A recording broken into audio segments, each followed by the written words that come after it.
Prynhawn da, Acrisor Ilanchad ThinkAir.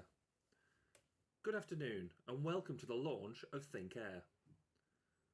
My name is Barry Kirby and I will be your host and guide to the next hour or so as we travel through what has been a phenomenal journey.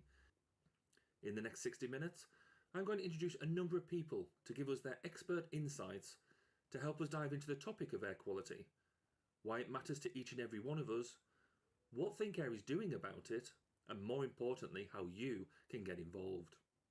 The current perception is that one person cannot change something as big as global warming, climate change, or air pollution. Therefore, many people use this as a reason to not even try. But we believe we can make a difference. We can embody people with the knowledge of the situation. We can enable people to understand what they can do directly and what they can influence. And we can empower people to make decisions about their approach to air quality. We don't want to be another company or organisation that just talks about making the world a better place. We have knowledge and skills that can make a difference. So we've invested our own time, experience and funding to bring us to where we are today. And that's why we are delighted to share with you the launch of ThinkAir.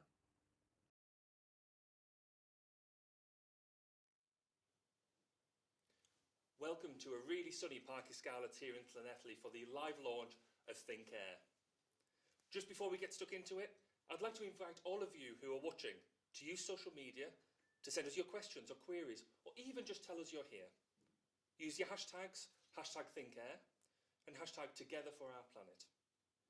But without further ado, to tell us more about ThinkAir, I'm delighted to introduce the Managing Director of ThinkAir, Joe Polston. Welcome, Joe. Thank you very much, Barry. So, kick us off. Can you give us an overview on what ThinkAir is? ThinkAir has been a bit of a journey. So it started off initially in talks and working with Swansea University. And the first questions were around low-cost sensors. You know, can we produce low-cost sensors? But really, in the true Vindical way, why? So we got stuck into that, and really, why do you need low-cost sensors? And in understanding that more, it really went beyond sensors and it moved to data. And then why do you need the data and where you need the data? And it was a whole new world for us, but we knew we could do it, so we got stuck into it. And then what we realised was there's not a lot of data out there. There's plenty of sensors, some do something, some do others, in layman's terms obviously. But there's not a lot of data out there, and really it seems to be more at a local and hyper-local level. So we understand more about roadsides than we do about the countryside or rural areas. And really, unless you actually understand what the air is around you, you're not really measuring an accurate local level. You know, you need that kind of baseline to subtract from, and that doesn't exist. Now, you have conversations with really clever people, and they all accept that there's a need for that data, but there doesn't seem to be a demand for it, and definitely no kind of financial drive for it to push it. So then we saw that as a gap we could move into. We had the capability in-house, we had to scale up a little bit, which we've definitely done over the last few years, and we've moved into that space heavily throughout Wales, which obviously leads us to today to launching our ThinkAir background rural and urban network. That's fantastic. So throughout the next hour, we're going to hear lots of terms and phrases. So can you just demystify some of them for us for the audience at home, really? So in layman's terms, what is NO2, PM10, PM2.5, that type of thing? So we have a science guy who's going to be on to explain this a bit easier later. But in simple terms, NO2, and most of us know it mainly comes from industry or mainly from transport, from vehicles, obviously, the diesels. PM2.5, I mean, I'll be honest, 3 years ago, I'd never heard of it, you know, so I know a lot more about it now than I did then. But really, the particulate size is PM10, we hear a lot about PM10.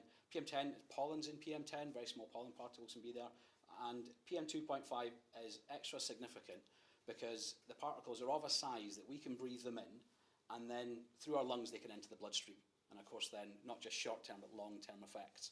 And more data, and it's not very nice data, is coming out about the effects of high exposures to PM2.5. And again, pushing us to why we need more information on the air around us, not just at that local and hyper-local level.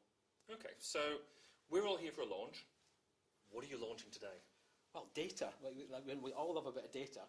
But so far we've been rolling this out, and it's been with the help of clients, friends, from Niche down in just off the M4. We've got the Scarletts here, Zipworld have been brilliant, allowing us to locate the air quality sensors on their premises.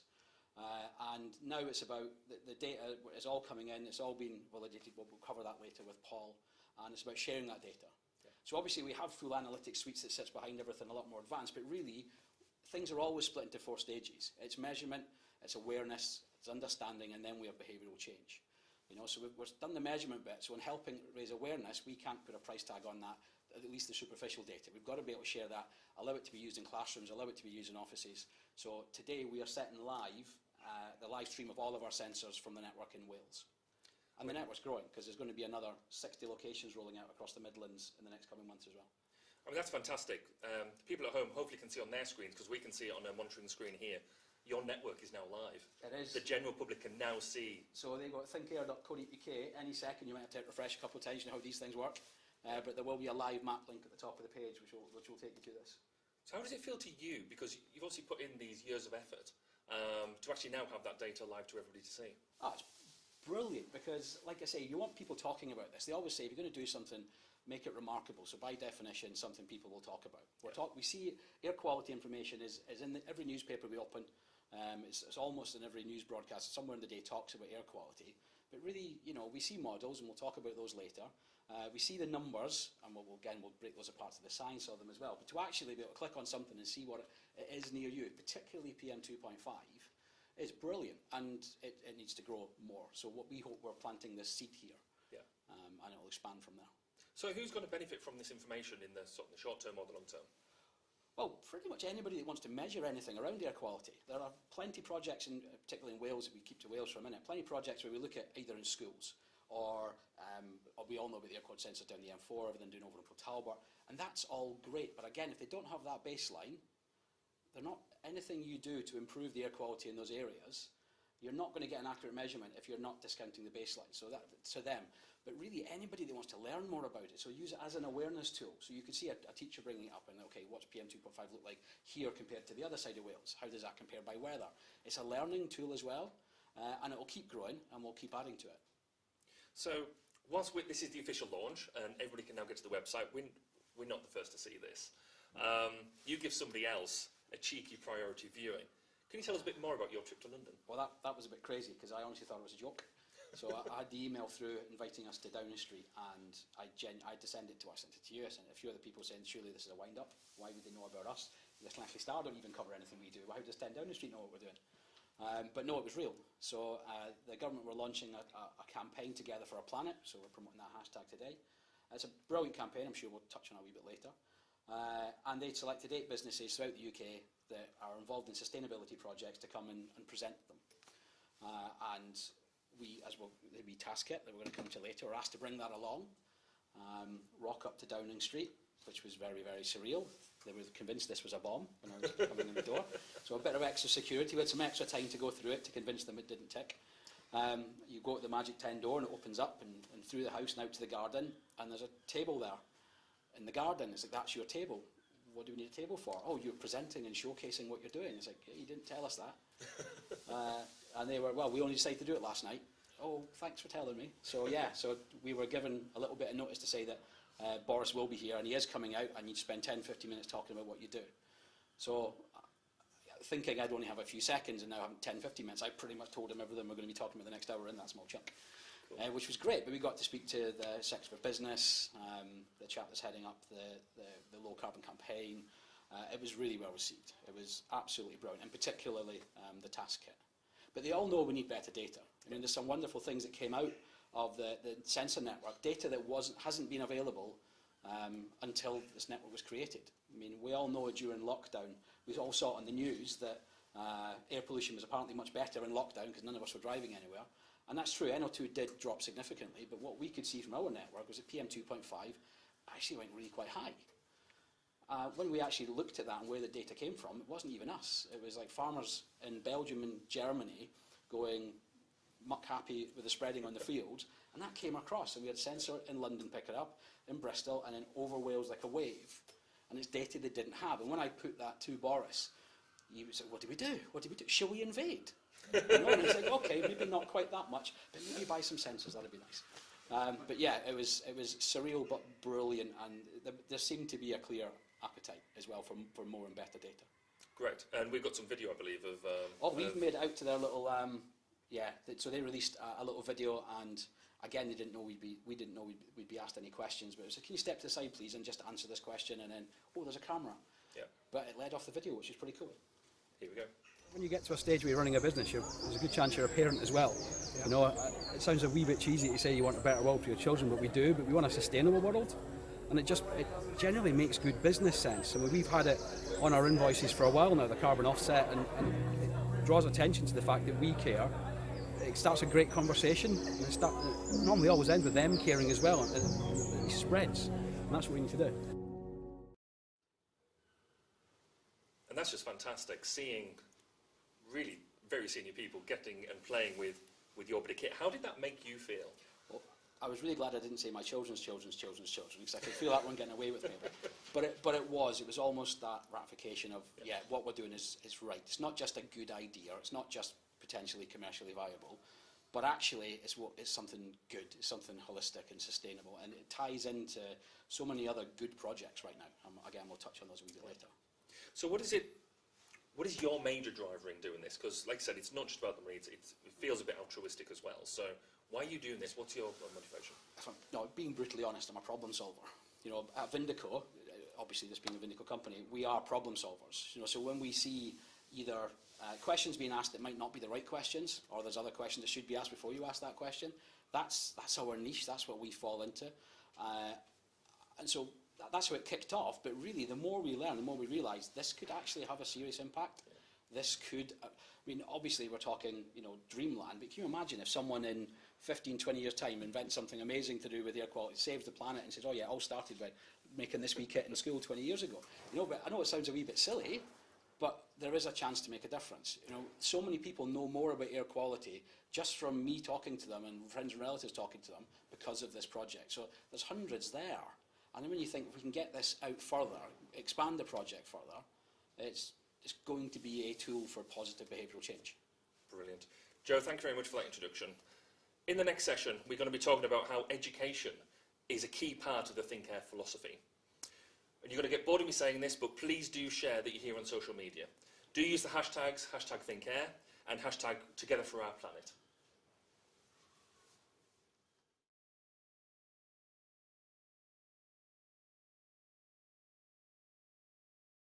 Task is a powerful teaching resource for busy teachers, and when schools purchase the ThinkAir School Kit, they will receive a wealth of teaching and learning in a box. Even though the main teaching guide refers to 6 key tasks covering the various curriculum areas of science and technology, maths, humanities, language, health and well-being, and creative art, they'll receive sufficient ideas, resources and activities to cover a whole term's work and beyond, and allowing the teachers to dip in as much as they want. It also offers real and relevant opportunities to develop pupils' literacy, numeracy and digital competence skills, and offering them an insight into the world of work. They'll also forge business links, be able to network with other schools to compare data, and they'll be able to collate and analyse real data for their school and support pupils in learning about real-life issues which impact on them and the wider world. Teachers get an environmental educational resource which engages pupils, encourages exploration, explanation and evaluation of learning. We have used tasks with numerous pupils in years 5 and 6, and the response has been very positive. The pupils were enthused, excited and eager to learn and totally engaged with the different task activities taught. During a number of the school visits, they didn't even want to go out to play because they were intrigued and eager to continue their learning. When you purchase tasks, you'll be granted access to an online portal with an abundance of videos, teaching guides and of course linked to the curriculum. Lesson plans, teaching aids, PowerPoint presentations, various activities and worksheets for coding, Excel and many other activities, plus ideas and links for further learning along with phone access or email messaging for support. We believe that this is a change that's not going to happen overnight. It requires a fundamental change of behaviour. And this is really best achieved through the long term, through high quality and engaging education. To tell us more, I'm really proud to have here Catherine Lloyd-Jenkins and Sam Lewis, who've both been driving this element of the ThinkAir project. So Sam, we've now got our network live. which I think is hugely exciting. How does that make you feel? I'm incredibly honoured to have been brought in as the student on this project. When I first set out to study air quality here in Wales, the first thing we came to realise was that there's an incredibly low amount of data points that we have, and these do not spread across much of Wales itself, leaving the rural areas, most of the mid and north Wales, completely unmonitored. And when this comes to collecting data, analysing it and planning our future and managing air quality incidents, we just didn't have the resources or the knowledge across the country. But once we started deploying these sensors and launching this network, we've begun making discoveries that have blown my mind, and I'm sure as we take you further through the network, they'll blow your mind as well. I'm very excited for the future of this. That's brilliant. Catherine, can you tell us what the pupils will gain from using the task kit? Well, from our experience of delivering a task kit in schools, they'll get the opportunity to learn in a fun and engaging way.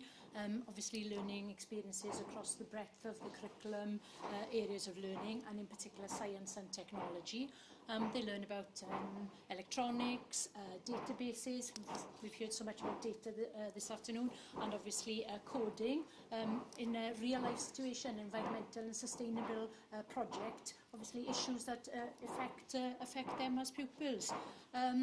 They'll get skills for scientific inquiry, which are relevant for now and things that will happen in the future, of course, but and allow them the opportunities to consider the requirements to implement behavioural change. And obviously it develops their literacy and numeracy skills and, of course, their digital competency, computational skills, and igniting their interest, hopefully, and passion to become lifelong learners, and, as important as well, offer them the skills ready to implement in the world of work. That's fantastic. So, Sam, what age is this aimed at? Is it restricted just to school use? So we've been going in and delivering workshops in Upper Key Stage 2, which is year 5 and 6, and they have absolutely loved it. But I don't feel it's limited to any age group within school. I feel like this could slot in at any point in education, including degree and onwards. The kit itself has been developed with a wide range of difficulty in its coding. So you can have some drag and drop elements, meaning you need no coding understanding at all the way to hard coded elements if you were to expand upon the kit. So yeah, I feel that it could fit any range in academia, but I also feel it could be a strong tool outside of institutionalised education as well. I feel like within the workplace, maybe corporate team building exercises could utilise this. A group of colleagues could build this kit, learn about managing their environment, and then have a device that could monitor and keep their workplace safe, for example. I feel like STEM clubs, coding, electronic, even robotics clubs could have this as a focal point of their studies. And I feel that even people who are home learning could also utilise this kit. I feel like the range of application is nearly unlimited, to be honest. That's fantastic, and we even saw Boris there using it as well. Exactly. So, isn't that brilliant? So, Catherine, what style of education is this aimed at? Is it group, individual, class demo? What's the... Well, as Sam mentioned, it's so flexible. You can use it with anybody. So individuals can use it if they're researching and doing the database, recording the information that they've gathered. It could be for groups, collaborative working, and even building the kit together. But as we've done it in schools for the whole class, so that everybody's learning together and benefiting from everything the task has to offer them educationally. We did glean from some of the teachers when we went into the schools that they felt that there was a lack of computer software and science resources to deal with the changes in obviously the Welsh curriculum, and I just feel that task will fill that void easily and effectively, ensuring that they enhance pupils' digital skills and support the teaching in the teaching and learning for the pupils. As I mentioned, it's flexible, it's versatile, it suits any type of pedagogy, and allows for then the collaborative, reflective, evaluative and inquiry-based learning, which will cover the 4 key core purposes, and its ease of use for teachers as well within the classroom. That's fantastic. It sounds like it's going to be a great resource, no matter what level of education, what sort of educator you are. So, fundamentally, how do they get their hands on one? Well, I think that's the easiest question. They just need to visit the ThinkAir website, and schools then can place an order for as many task kits as they require. That's fantastic. So in the next session, we're going to be talking in a bit more detail about the external ThinkAir network that was launched earlier. So, as I said earlier, please do share that you're here on social media. Do use the hashtags, hashtag ThinkAir and hashtag Together for Our Planet. Thank you.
Welcome back. I would firstly, just before we go any further, apologise for some of the sound that was happening through that session.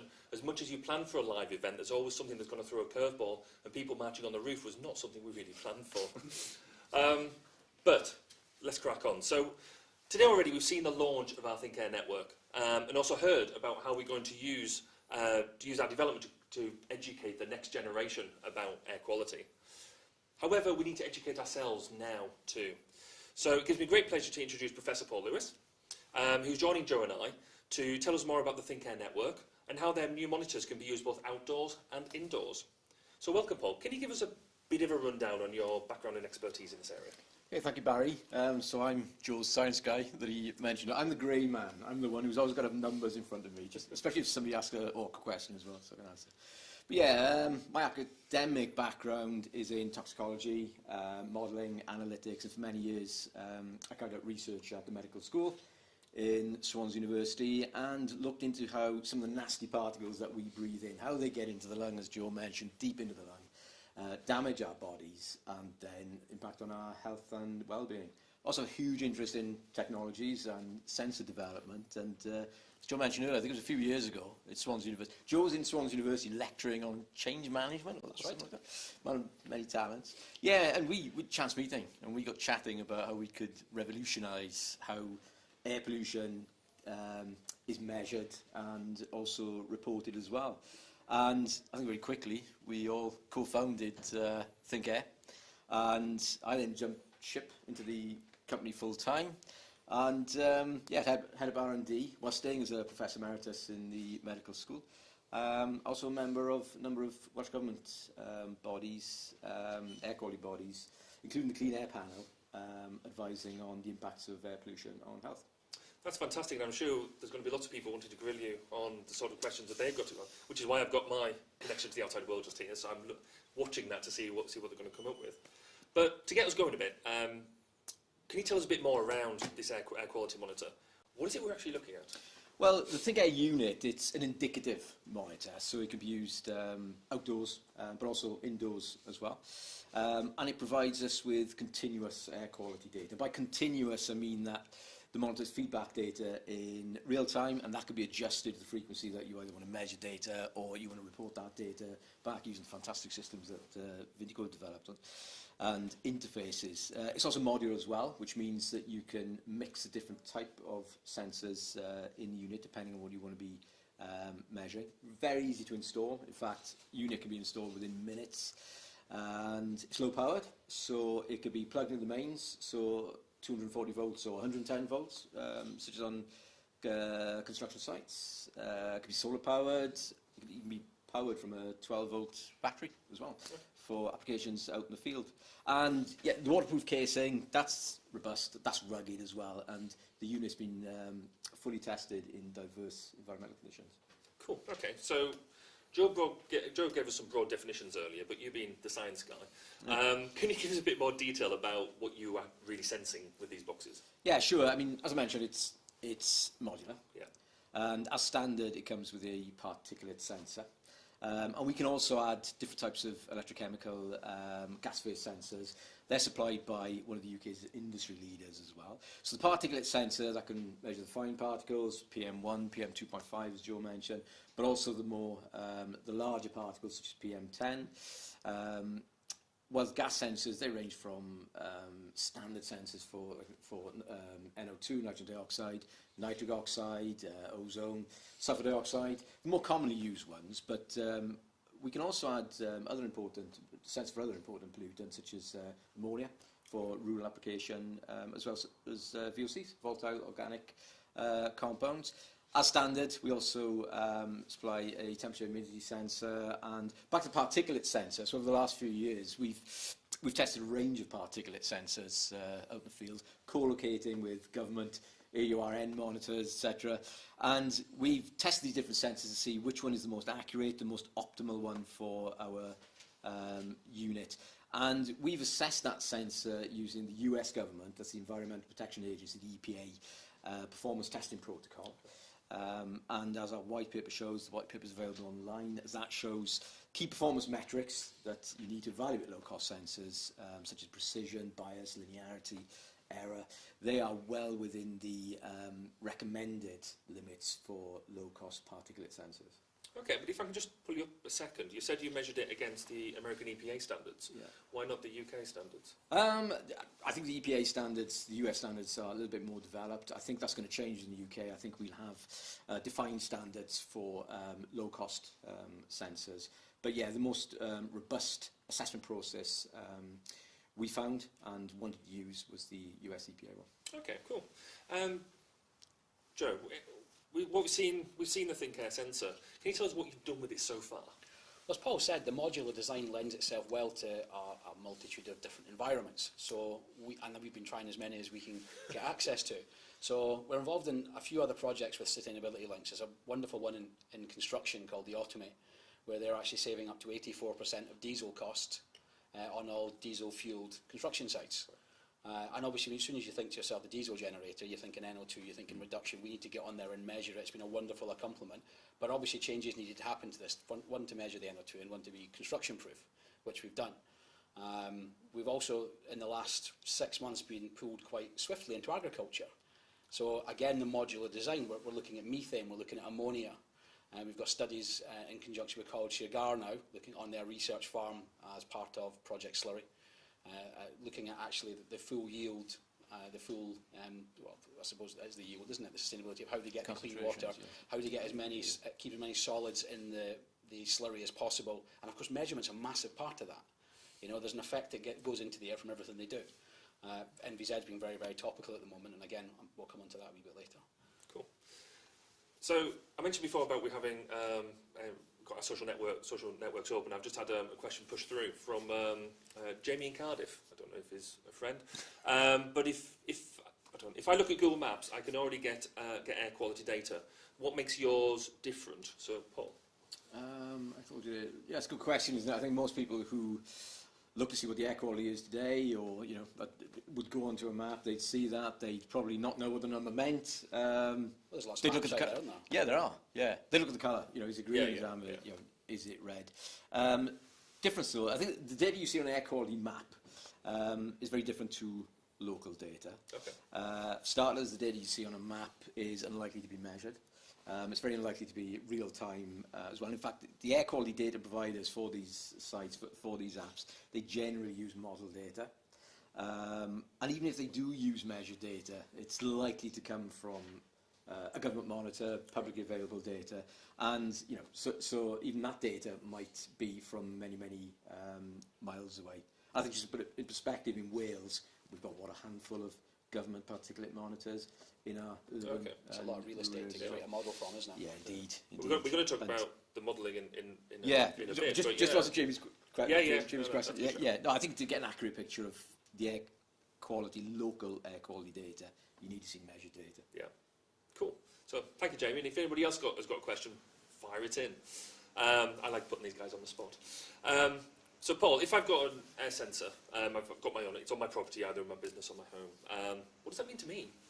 Why do I care? Depends on the type of organisation you are, what you need to know, why you need to know the air quality around you. But I think the simple answer is that you can know the air pollution around you, both in real time and at high resolution.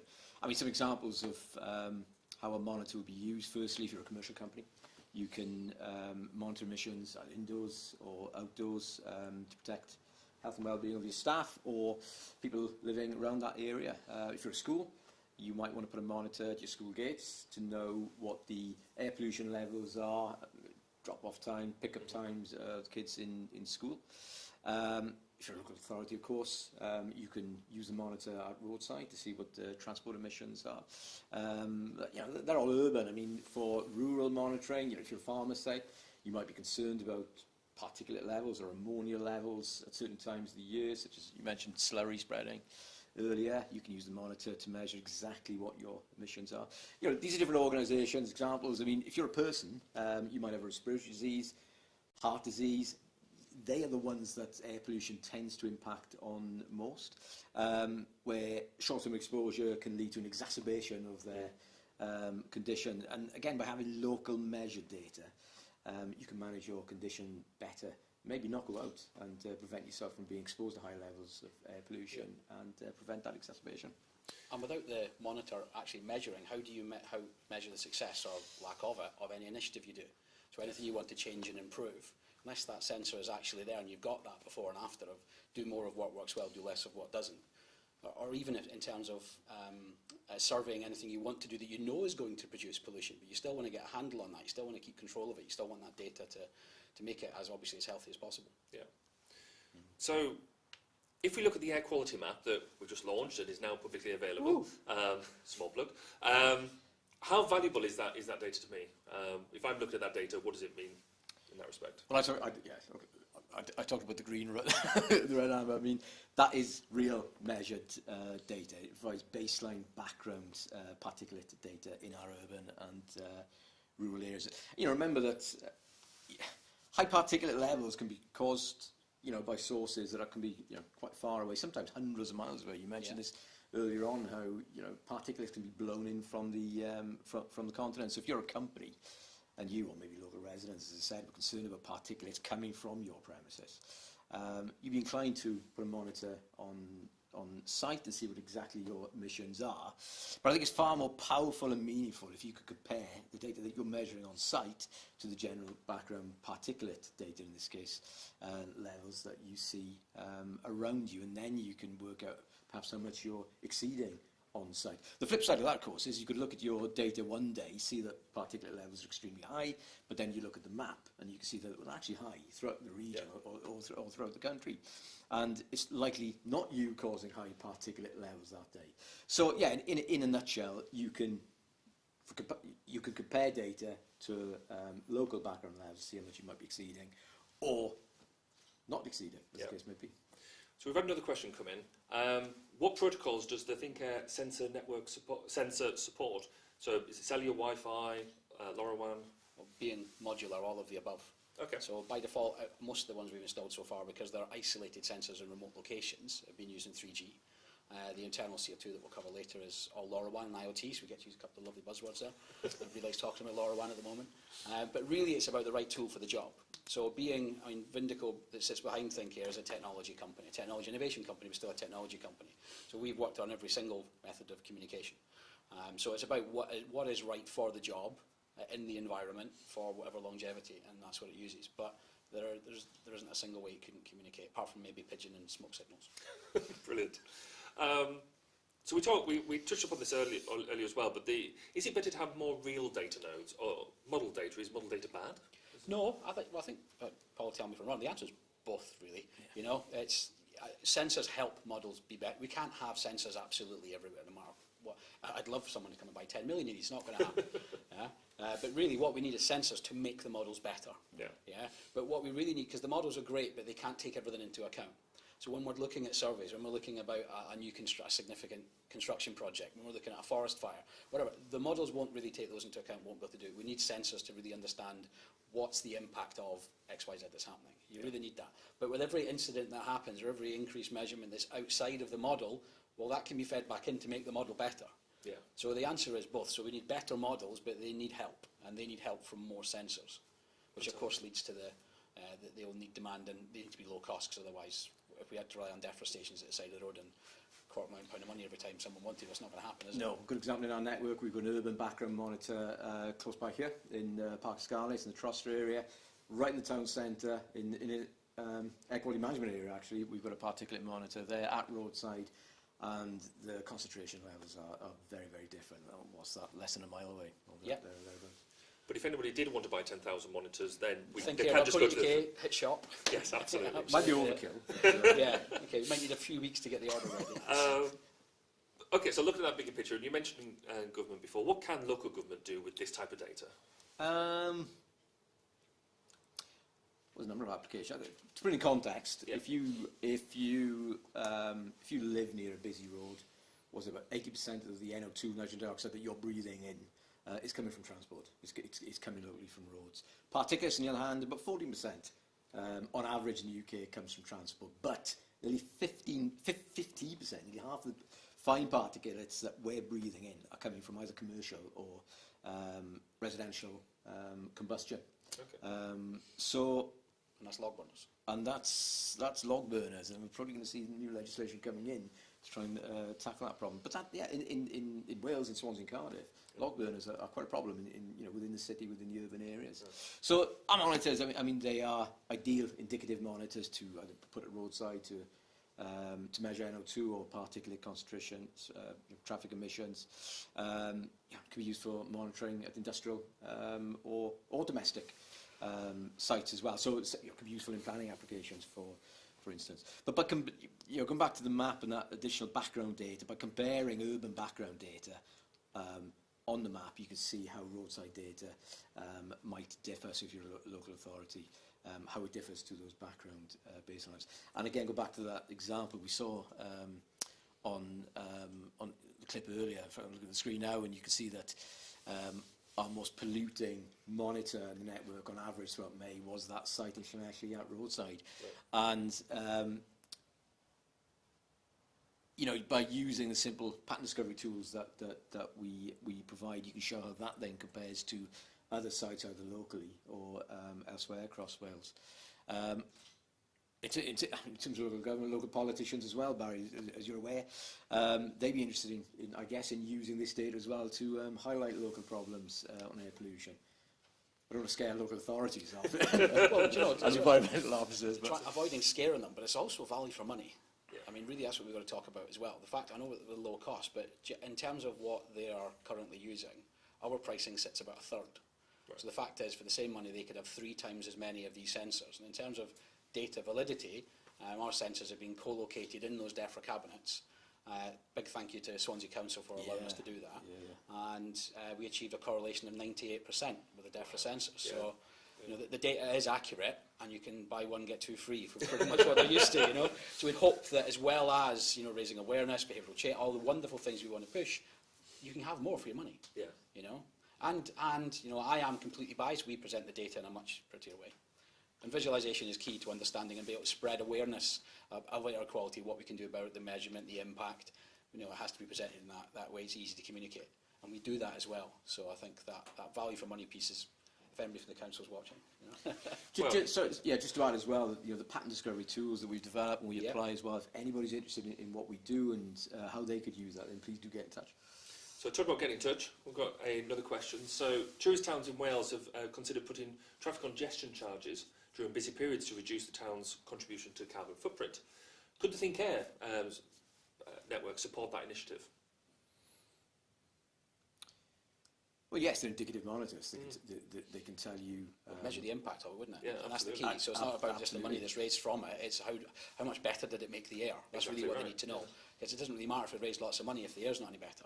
Yeah. So in terms of clean air zones, congestion charges, thorny subject, but at the same time, you've got to have measured data to show what impact those new policies and changes will have. I'd go beyond that and say you've got to have monitoring to back up why you're changing it. Yes. You've got to be showing, we're making these changes, we're hitting the normal person in the pocket, the van driver, whoever in the pocket, they've got to prove that it's having that effect. Yes. To keep charging for it. So. And that'll keep people motivated as well. It's not just a punitive charge, it's something that can see the real results. 100%. So, yeah. Well, they're contributing to it then, aren't they? They're contributing to better air. So. And talking about I guess, again, going back to our map, most people on the street in our classrooms, we mentioned elected officials, don't necessarily fully appreciate the complexity of the data, because our data is complex. I know it is your bread and butter, but the likes of us, it is quite complicated. What does it mean to be able to visualise the data in the way that you have? Two things really, I think. Firstly, we don't really know how, in terms of particulates, we don't really know how particulate pollution varies across our towns, our villages and rural areas, right across the country, because there hasn't been widespread real-time monitoring, so the data's not there for us to monitor. So we're learning for the first time, I think, what the real levels of particulate pollution are across our country. So I think knowledge is the first thing. Secondly, solution to lowering air pollution is us. It's behavioural change, and you're an ergonomics specialist. You know this more than anyone, that how the data is presented to people, how they understand and then process that data is critical to implement change. So it's using this data to generate knowledge, how we then use that knowledge to then work with experts to see how we can make change. Brilliant. So what does it mean then to the richness of your data to have more people hosting sensors?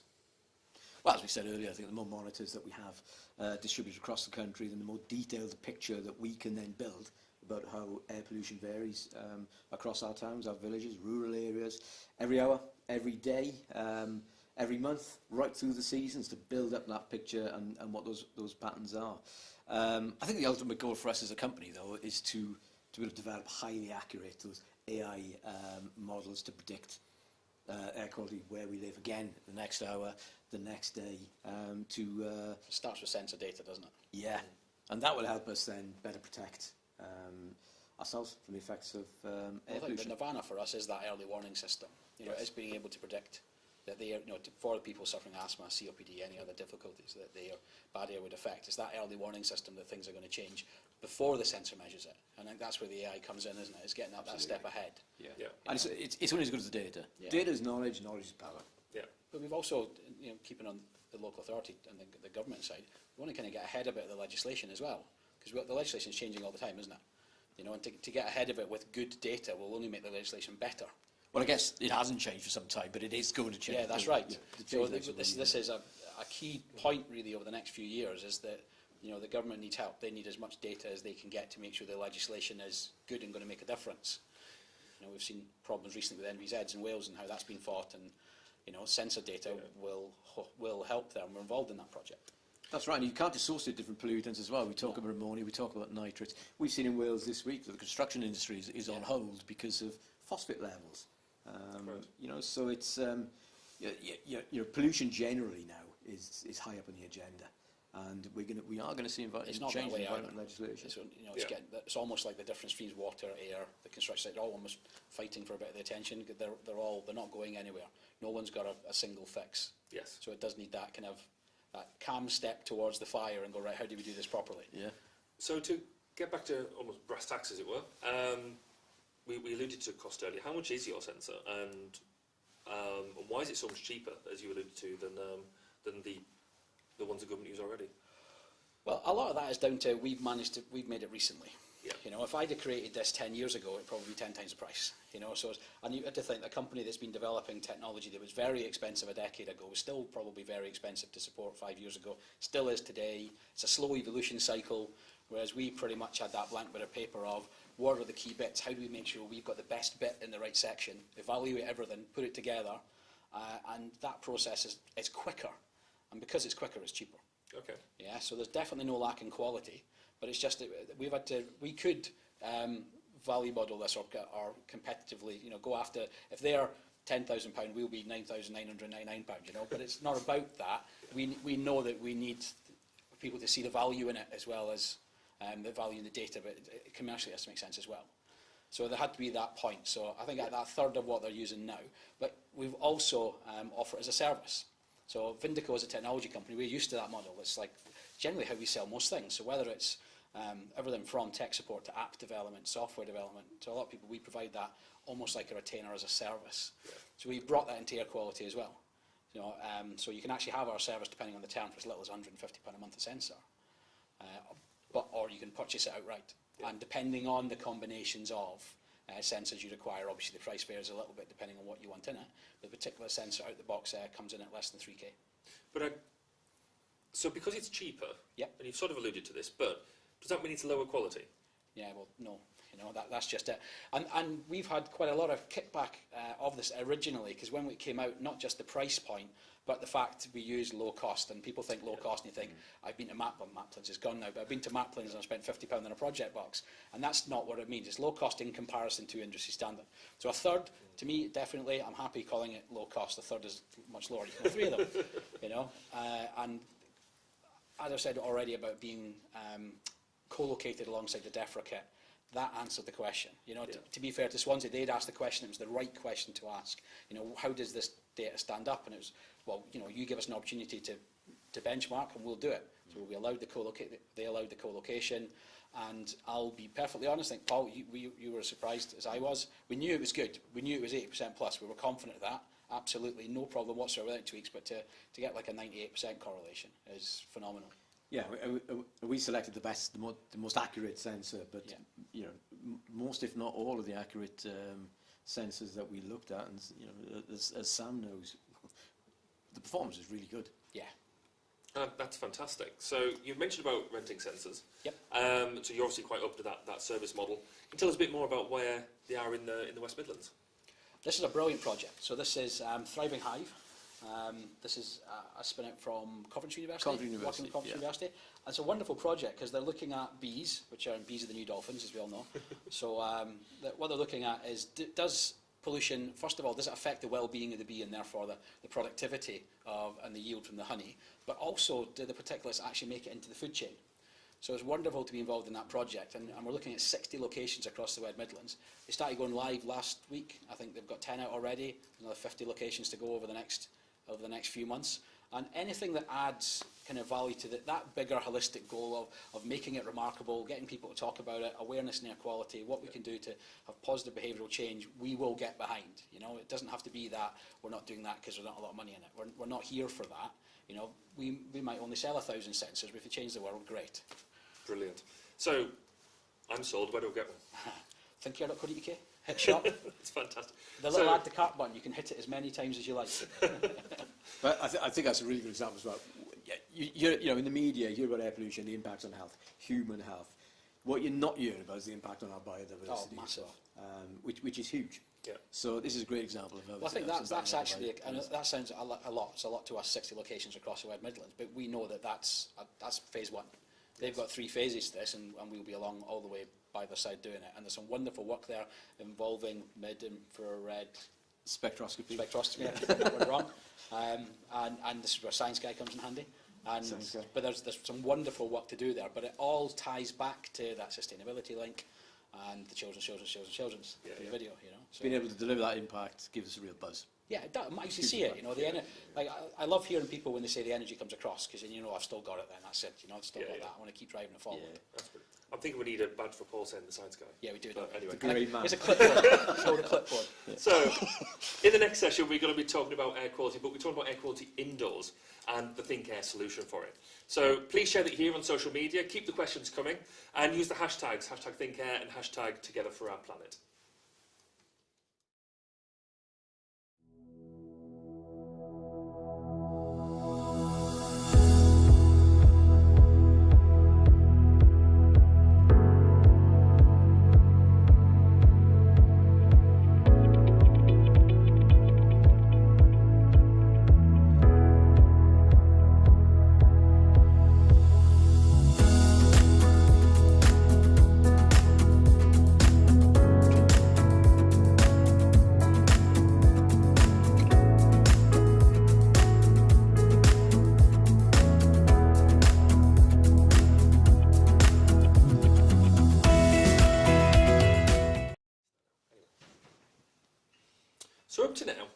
we've talked about outdoor air quality, but we clearly spend a lot of time indoors. Therefore, we also want to highlight our indoor sensor capability and why that brings a different picture that is directly relevant to what we do on a day-to-day basis. So, Paul, isn't it all the same air? Why is the inside different to outside? Is it the same air? Yes and no, I guess, is the answer. Very much the pollution that we're exposed to outdoors comes from diesel cars, diesel lorries, combustion of different sorts. But indoors, there are other types of sources for pollutants from things we burn, like candles. Gas stoves increase the levels of nitrogen dioxide in kitchens. But there's other aerosols and chemicals such as deodorants, air fresheners. You mentioned VOCs earlier. Yeah, they come from paints, different types of carpets, upholstery. We published a paper very recently on deodorants. If you spray under your arm, antiperspirant deodorants, so 3 seconds spray under each one, in a bathroom without ventilation, the concentration of PM2.5 shoots up. You're talking about 600-700 micrograms per cubic metre, to be technical. And it can take a couple of hours without ventilation for those levels to drop back down to the baseline. And you spray that on your face when you think about it, don't you? Yeah. Well, you breathe it in straight away. Yeah. So ventilation is key. But other things in the house, mould, cigarette smoke. And outside of air pollution as well, I mean, those pollutants, if the windows are open, the windows are open, those pollutants can come from outside and increase concentration inside. I think the EPA we mentioned earlier, I think they say that air pollution on average inside is about 2 to 3 times higher than what it is outside. I think it's worth pointing out as well, I mentioned the media, most of the media attention being focused on outdoor air pollution, yet we can spend up to 90% of our time indoors, yet you don't see the problems or issues or focus on indoor air pollution. But monitoring indoors is just as critical as outdoors. And just quickly, we talk about some of the nasties like particulates and aerosols, etc. I just want to mention carbon dioxide, because although it's not a typical nasty typical air pollutant, it can still significantly impact on our health and our well-being. Okay. So let's stay on CO2 then. How does CO2 affect us normally? Well, we all breathe in oxygen and breathe out CO2, so and that's why I think most people don't think of it as a pollutant as such. At normal background levels, indoors in a room, CO2 is fine. So CO2 is measured in parts per million, ppm, and with ventilation in a room, CO2 is somewhere between 400 and 1,000 ppm, and that's fine. When it goes above 1,000 ppm, that's when you can start to see problems with either staff in a room or at home. That's when drowsiness can happen. If you go above 2,000 ppm, then that's when you start to see things like headache, sleepiness, loss of attention, nausea, and even increased heart rate as well. Of course, if you're somebody with a heart problem, cardiovascular problem, that can be a real issue. Or if you're somebody carrying out a job which requires alertness on site. Okay. So, Joe, can you talk us through what is the ThinkAir solution for indoor air quality? Well, put simply, it's a very, very simple CO2 sensor. This, again, buzzwords, IoT LoRaWAN, what uses a simple gateway that is installed into any plug within the building. A general office building, even up to 10, 20 offices, would be covered comfortably with that. Right. We're in Park of Scarlets here, and one of these in the office covers the 3 stands. We can pretty much walk from corner to corner. Obviously, it depends on thickness of walls and other things. Yeah. Don't go in a far to cage. And then simple to deploy sensors. These don't require any power, so these send reading back every 5 minutes, and the battery lasts up to 2 years, right. which is rather cool. Yeah. Desk, wall. Yeah. So that means you can just put one of them basically anywhere. Well, that's it. You can walk around with it. You can walk around with it. You can move it to where you are. It gets interesting now when you look at the internal there, because the outside there, you want that level, you want that measurement. What's the impact? Yeah. But internal there, it's a long period of time in one place. So it's a difference between kind of working out what the level is and really what your total exposure is over a period of time, especially with CO2 and the build-up and how it can affect you. So that's what this allows you to do, is really actually take that step further and actually what are you exposed to throughout the day. We've all been there in the long meetings. We've all been there, especially in the smaller rooms with 4 or 5 people in a room. And we're there now where the eyes are going a bit and you're tired. And what do? We open a door and we feel better. Yeah. We feel tired in the car, we open the window and we feel better. So we all know this, But really, the trigger to us at the moment is, oh God, I'm tired and I fall asleep now. You know, that's the trigger, when really, probably that level got too high well before that point. You know, so it's understanding that level, which obviously you need a sensor for, before it really starts to affect you, to do something about it. Okay. Or go to one of my lectures. Yeah, well, I've tried that. I've made 15 minutes 3 times. So I guess on that serious point, because obviously people might be sitting there now thinking, like I am, that crikey, I do feel a bit tired. Or what can I do about it straight up? What can I do to improve my air quality inside? Well, if you've got a monitor, you can see the data, you can act, perhaps before it reaches a critical level of 1,000 or whatever. But the simple answer is you improve the ventilation in the room. Even if you open a window a couple of times a day, even just for a couple of minutes a couple of times a day, then you can significantly reduce CO2 levels, keep it within that critical threshold of 1,000 ppm. So it's as simple as that. Okay. So this might have been partially answered then, but Ben from Stockton, Stockton-upon-Tees has just messaged to say, what about places like gyms? Surely they are going to be high in CO2 anyway. Does he just accept that? Well, we're in a place where there's at least 40 employed gym bunnies. Yeah. I mean, I can answer that. I mean, But they are really what it has to tie into is a ventilation strategy, effectively. You know, so all gyms have got AC. You know, if they didn't, it's a rather smelly gym no matter what. You wouldn't really want to go there, would you? But we've looked at this in elite performance gyms as well. So we have a case study being worked on as we speak with sensors right now in elite performance units, and looking at, obviously we want to take this through and look at it as a longer study to how it affects training and performance. But really, there are levels we know that they shouldn't go near. Therefore, let's do something about it now and not wait for the outcome of the case study. And it's exactly the same in a normal gym. I mean, I know that if I don't really look like a bit of gym money, if I was to go to a gym, you know, and I knew that it was a well circulated air, knowing what I know now about CO2 and performance, I need all the help I can get, you know. So yeah, I definitely want one with a good ventilation strategy. But the key to this, I mean, these are very simple sensors. Technology here is very simple. IoT and LoRaWAN's become a bit of a standard. We don't use the Things network, so it's our own network. So if there was any security implications, we lock it off. It's just for the customer. So anybody technical listening will know what that means. But really, it's about what happens to the data and what we can do with it. So when it comes back to the ThinkAir platform, the cloud platform that everything ties into, what can we do with that data? Well, half of what we do as Vindico is write integrations. You know, so we used to integrate into a BMS system in a large office block. We're actually on a couple of the buildings we've looked at where they have brilliant air, they actually ventilate too much.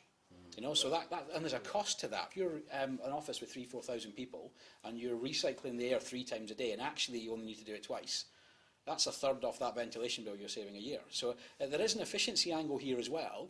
And when you take that efficiency beyond sport performance and actually look at it as people performance, well, we all perform better as well. Yeah. So anything you can attach a KPI to, from a call centre, anything sales related, that's probably quite an easy one to tie to start measuring, realise what the levels are.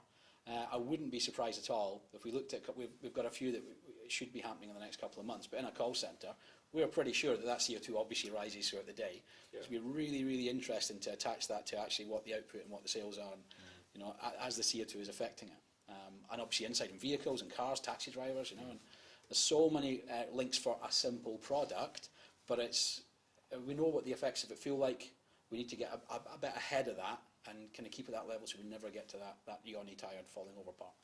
Joe mentioned the Scarlett's case study as well. I'll go back to your question, what can we do about it? And yeah, we've been monitoring CO2 in their high performance gym and their high altitude chamber during the season. And just by having ventilation, keeping a door open, we've seen that CO2 levels have been kept below that 1,000 ppm. You know, there's no way, you know, you've got how many burly rugby players sort of pumping iron, sweating profusely in there. You know, CO2 levels have been way above that if they're having ventilation. But they knew that, you know, knew the data, knew what it looked like, opened the door, and it was always kept below 1,000 ppm. And there's lots of work being done on this in terms of productivity. The Americans are a wee bit ahead of us here. There's a few wonderful studies by Harvard. I think one of them's linked to in our CO2 PDF you can download from the website. One of them is linked to there. And it really, what actually takes it down to the pounds and pence is for every £1 you spend on improving the air quality in a premises, you'll get $30 back in productivity. Now, that's how they've worked it out. But interestingly, they brought out the levels as well in terms of how our cognitive ability is affected at different levels. I mean, Paul mentions once it starts to affect us when it gets to 1,000. When it gets to 2,000, on a lot of these studies, you're pretty much one arm behind your back. So it's about 20-25% decrease in your cognitive ability, in recall and memory. Now, that sounds like a big number, But if you put 4 people in a car with the windows up and go for a drive for 20 minutes with the AC off, that car will hit 2,000 parts per million, and you'll feel a bit drowsy and you'll open the window. We've done it with our sensors. You know, it does. It only takes 20 minutes to reach that. We've put sensors in classrooms, and in classrooms with the window closed with 20, 25 kids, it hits 2,000 parts per million within an hour. Yep. You know, it's quite... you don't realise, you know, until you measure and you realise, oh, okay, maybe we should just open the window a bit more. We'll get more at the kid. The kids will learn better. You see, there's so many spin-offs here that unless we actually have that number, we don't know. I think it really pushes that idea as well, doesn't it? Because, like you say, you will feel the effect. Yeah. But actually, for many people, you don't feel the effect until it's too late, or at least you're within. You know, you sort of feel drowsy or whatever. Like, oh, actually, then maybe I need to open the window. Yeah. But if you've got the sensor, then you can put the cart before the horse almost. It is. Get the... Well, it's like dehydration, isn't it? If your mouth is completely dry, you're already dehydrated. It's too late. You know, you need that drink beforehand to keep you hydrated. And that's the same with oxygen. So... Just to answer Ben's question, I think, do we just accept it? And no. No, yes. No, you don't have to accept it. And I think Jim should factor this into their happy users and fitness programs as well. The outside sensors as well. I think it'd be key data in Jim, so no, you don't accept it. Fair enough. That's been told. So you said that this is easy to install. Is it just as simple as, like, say, plug it in and walk around? Stick it back, Velcro and stick it on a wall. Yeah. Plug it in, job done. Wow. That's it. Log in, make your account, job done. Brilliant. Cool. Well, and I think how many sensors will work off one gateway? It's in the hundreds, isn't it? Yeah. You would never need hundreds with one gateway, but you know. But the capacity is there. It is there, yeah. That's fantastic. I was looking across at our director of technology, and he's nodding profusely, so it's definitely 100. It's definitely 100. Brilliant. But interesting thing is, we've got to be tied as well. We all like value for money. I used that expression already. Yeah. There's nothing that ties this gateway down to any other LoRaWAN or IoT device. You know, so over our platform, you can route any traffic any way you like. So if you had LoRaWAN mousetraps, if you had LoRaWAN, whatever you like, you could tie them into our network, have the data. It basically gives your business a LoRaWAN IoT network alongside the CO2. And obviously, we've avoided it a little bit, but really, right now, obviously, getting staff back to work now safely, ventilation is key. And high CO2 and bad ventilation are total bedfellows, aren't they? You know, yes. So if CO2 is low, there's good ventilation. Therefore, it's a safer environment and one less likely to transmit COVID, obviously. Yeah, so it's about creating that safe working environment as well. We've done it downstairs, you know, so and it does tie to when we open and close the windows. And we do have a LoRaWAN mousetrap expert sitting in the audience as well. We do. Also specialises in LoRaWAN bin sensors. A bin sensor, brilliant. Yeah. Oh, that's brilliant. So yeah, the same thing. So we could know that we could put a particular sensor by the bin. It's full and it's smelly. Huge range of applications. Yes. No, that's fantastic. Thank you both for that. Really appreciate it. So in the final session, we're going to talk about the business benefits and really the future of ThinkAir and where it's going to go. So again, share that you're here on social media. Keep sending us the questions because they're keeping all of our team on the toes. Use the hashtags, #ThinkAir and #TogetherForOurPlanet.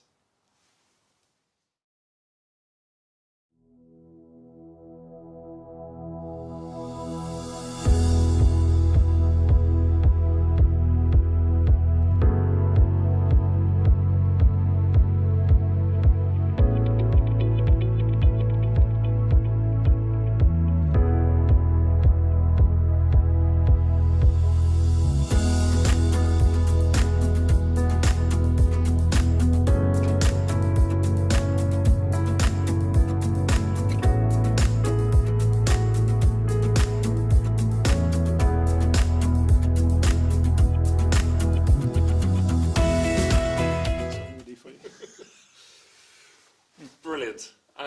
So now that you've heard about our outdoor and indoor quality, air quality sensors, as well as TASK, our educational outreach programme, I hope you've learned something, because I know I definitely have. If the number of questions and comments and messages of support or anything to go by, then a lot of people want to know more. So our chairman, Robin Camish, has kindly joined Joe and I to answer some of them broader questions. What air quality means to enterprises. So, Robin, we've had a lot of engagement from people on social media, messaging us, but one of the common themes that we've had come through is the value to a business of an air quality monitor. So, putting you bang on the spot, why would the ThinkAir network be good for a business? Okay, yeah, Barry. Look, I've managed and employed people for 40 years, And I recognise and appreciate I've got a duty of care as a manager to provide them with the best environment, working environment I possibly can. And use of ThinkAir technology and the sensors and the analytics is a perfect way of getting back to management with high quality information that can make the working environment better. And there's a massive payoff. We've all sat in meetings in offices where the air is stuffy and it's muggy, and the afternoon syndrome of going to sleep, you know, sort of the head nods, is largely down to CO2. It's not down to the lunch that we've just had.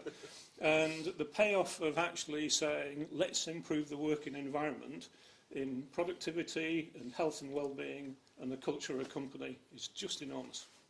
Brilliant, yes. And I'm pleased it's not just the meals I eat. That's something else. Yeah. But as you said, you've been part of several really successful businesses and organisations. If I'm honest, the majority of them are somewhat bigger than the ThinkAir team that you're currently leading. So why have you got involved here? What drives you to be involved in this? Okay, so look, in the background, I kind of coached and mentored and advised Paul and Joe and Ryan for the last couple of years. And as the products have come to fruition, and we've now got them out in the field and in customers, it was the right time to step up and bring effectively 40 years of business experience to help the team move forward as fast as we can. And I talked to my son at the weekend, and he captured it perfectly. He said, it's the first time I've ever seen you do something that's important to all of us. That's all it takes. That's the key to getting involved in something that matters to us all.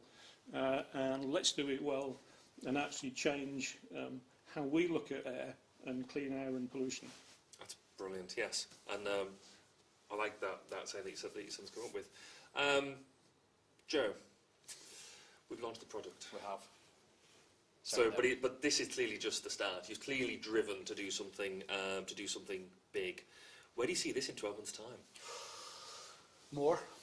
It's the short answer. More. Do you know, we thought there were 3 or 4 verticals to this a few years ago and how we're doing. And I think at last count there was like 19. You know, and as always, you know, you put things on the table and some drop off because, you know, the slow burners or the opportunity isn't quite there. Everything that we've approached has been, please come in, we need to do more. The timing is just great for this. I wouldn't even guess it will be in 12 months because of how fast the last 6 months has gone. But in agriculture, the move has been massive. Obviously, like I mentioned, the NVZ legislation, monitoring everything from chicken farms to slurry yards, to we've released an application in the last week that has made such an impact, and this is around putting accurate data, sensor data, in the hands of farmers in a way they can understand it and make it relevant to their daily duties without a degree in how to work in apps. Yeah, so it's really, and within that's been presented to the Senate last week, and they want more. You know, in fact, that was taken to the Senate by Carl Shigar. And the feedback they had was, well, can't we just put this app and these sensors on every farm in Wales? And he actually said no, which was, I was it's like, but we don't need a sensor absolutely everywhere. We need enough to get good data. You know, that's absolutely key. So we know agriculture is going to be a big push. We've just luckily been awarded an 18-month contract to a company, Project Slurry, spread the word of it, tie it into all the data and sensor we're working on. So we know agriculture is going to be a big push. Keeping with the slightly animal themed, we've been recently moved into equine as well. Can't talk about too much at the moment, but that's related to performance and the health and well-being of horses, particularly performance horses. Right. Those studies are underway already. That's really interesting. So we're on I think there's 100 stables on the horse farm working with now. And there's a COPD disease that affects horses called HEAV. And this is great because I knew nothing about this like 6 weeks ago. So the amount of learning we are taking on, and then when it comes to us as problems and our natural problem solving, I know for a fact that's why I don't want to say about we're 12 months out, because something new will come up next week, next month. We will come up with an answer for it that will involve good measurement, but will involve good communication, awareness about it, and spread the word further. My biggest hope, because really the driver for this, when we talk about behavioural change, and Paul alluded to, I do like talking change management, and really that always comes down to having champions of change and easy to communicate information, and that's where this comes in. You know, absolutely. So I would love, within 12 months' time, more than anything, to be having, I mean, part of the content on this in schools is that we actually encourage the children to give feedback to either the local AM, the local MP, or even back to us. I think, Robin, got your address down there to receive letters from the kids on what they are learning from it. Yeah. You know, because I just know that if my kids did that in school now, and they're 6 and 7, they'd be coming home and telling me all about it repeatedly. Yes. You know, and that's what we want, is more people being aware. So if I could pick anything for 12 months, it would definitely be this bad boy in schools and kids talking about air quality, what they can do about it, how they can test things. Because that's really what you want, not just following the curriculum. What would happen if we did this? Would it be better or worse? And we can measure it, and we can go and test it. And that is a tool I would love. But we're a growing team. I think we went into lockdown, 12 of us, and there's now 18 of us. Wow, yeah. So we're a growing team. We're adding skill. I think Paul coming on board full-time from January has been good. He's already got a little headhunting list of the people he wants to add in. Because a huge part of this, yes, as we said, it starts with measurement, moves to awareness, and in that whole understanding piece, well, that's where we need to get to next. And it's that how do we actually affect? Okay, now we can measure, so what? You know, how do we improve it? The business. So, okay, we know this is a problem. So what? What do we do? And that is what we have tooled up for. And that's really what we make a massive push for. So really, if I'm being perfectly honest, we will take any data.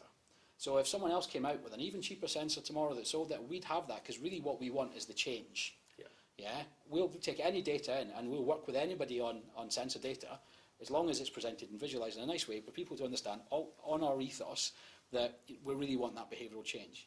You know, and again, I'm going to avoid the children. But that's what we want, and that's the driving force, definitely. Yeah. Obviously, it needs to be commercially viable. I mean, the team needs paid. You know, we can't ignore that fact. And obviously, skilled people cost money. You know, and so, but we've got a brilliant client base. This has been funded entirely by Vindico for the last 2 years. So what that means is, and our clients know this, that every contribution to, whether it's the Scarlett's website, whether it's an app now for A&R cleaning down in Bridgend, whether it's Cardiff Devils, who are soon to open, can't wait for that, they know that they're contributing to this, as well as actually giving us a site to host a sensor. They know that when they pay us as a contribution that goes towards promoting this as a project, they wouldn't do that if it was just a commercial venture. They wouldn't want to. They'd be like, I want that discount. But, you know, they believe in this, you know, and they're all little sock boxes, and they want to talk about it, which is wonderful. Zipworld have now got one on every single site. Wow. You know, so that's absolutely fantastic. So we actually, in that 12 months as well, I'd like to engage with these people more, because now we've got the platform to share them on a map. We want to engage through their channels, allow them to start spreading this awareness and understanding. And then we are there then to help them as well in that next stage of that journey, on what we can do about it, how do we prepare for it. And that's everything from your Zipworlds to your Scarletts to your local authorities and even UK Gov. That's brilliant. So it sounds like where we're to now, whilst it's fantastic to have launched today, terribly exciting, it's only the start of things to come. It is. So, gentlemen, thank you very much. Thank you.